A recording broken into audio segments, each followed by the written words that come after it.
Assalamualaikum warahmatullahi wabarakatuh. Selamat pagi anak-anak. Bagaimana kabarnya hari ini? Semoga tetap dalam keadaan sehat dan semangat. Sudah tahu apa pelajaran hari ini? Ya, hari ini kita akan belajar tentang bunyi.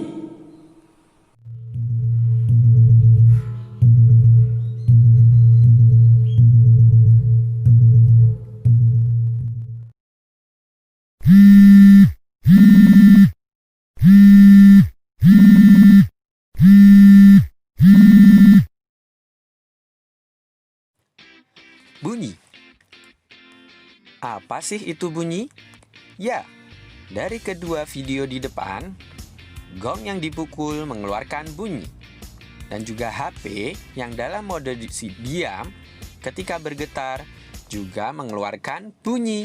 Jadi, bunyi adalah gelombang yang dihasilkan dari benda yang bergetar. Contoh, coba kalian pegang leher kalian. Dan kalian berbicara 2 atau 3 kata. Apa yang terjadi? Ya, leher kalian akan bergetar. Itu tandanya ketika pita suara bergetar akan mengeluarkan bunyi. Sifat-sifat bunyi. Bunyi merambat melalui perantara. Yang pertama, letakkan jam di ujung sebuah meja di ruangan yang sepi. Lalu, kita berdiri di dekat ujung lain dari meja dan coba dengarkan detak jam tersebut. Kita pasti dapat mendengar detak jarum detik karena suara merambat melalui udara. Yang kedua, tempelkan telinga kita ke ujung meja seperti terlihat pada gambar. Maka, suara detakan jam terdengar lebih kencang dan jelas. Percobaan ini membuktikan bahwa suara merambat melalui benda padat. Dan juga, perambatan suara melalui benda padat itu lebih keras atau lebih kencang. Yang ketiga, masukkan boneka ke dalam ember yang berisi air. Tempelkan telinga kita ke ember. Lalu remas-remas boneka tersebut, maka bunyinya terdengar lebih kencang dan keras, karena bunyi juga merambat melalui zat cair. Sifat yang kedua, bunyi merupakan gelombang longitudinal. Gelombang longitudinal adalah gelombang yang arah rambatnya sejajar atau sama dengan arah getarnya, seperti ombak. Sifat yang ketiga, bunyi dapat dipantulkan. Bunyi pantul ini terdengar bersamaan dengan bunyi asli, dan jarak pantulannya tidak jauh berdekatan dengan sumber bunyi. Contoh, bunyi dalam ruang kelas terdengar lebih keras dan nyaring.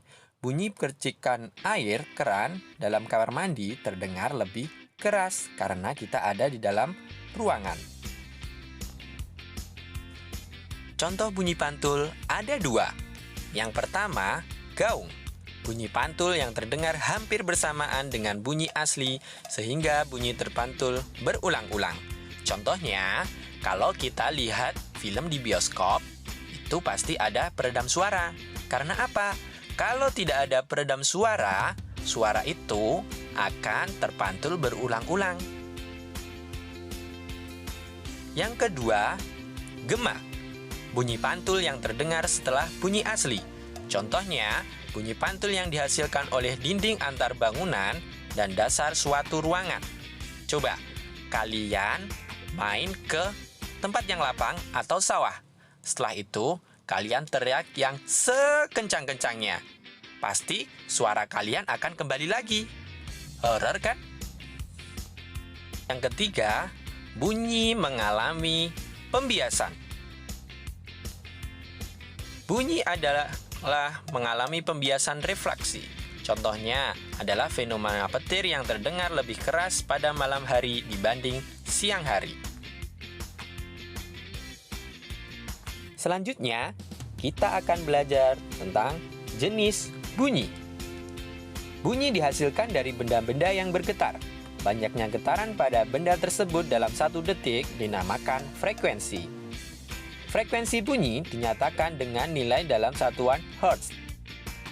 Sedangkan bunyi terdiri dari 3 jenis berdasarkan frekuensinya. Yang pertama, bunyi infrasonik. Bunyi infrasonik adalah bunyi yang memiliki frekuensi di bawah 20 Hz. Bunyi infrasonik hanya dapat didengar oleh beberapa jenis hewan, seperti lumba-lumba, jangkrik, dan anjing.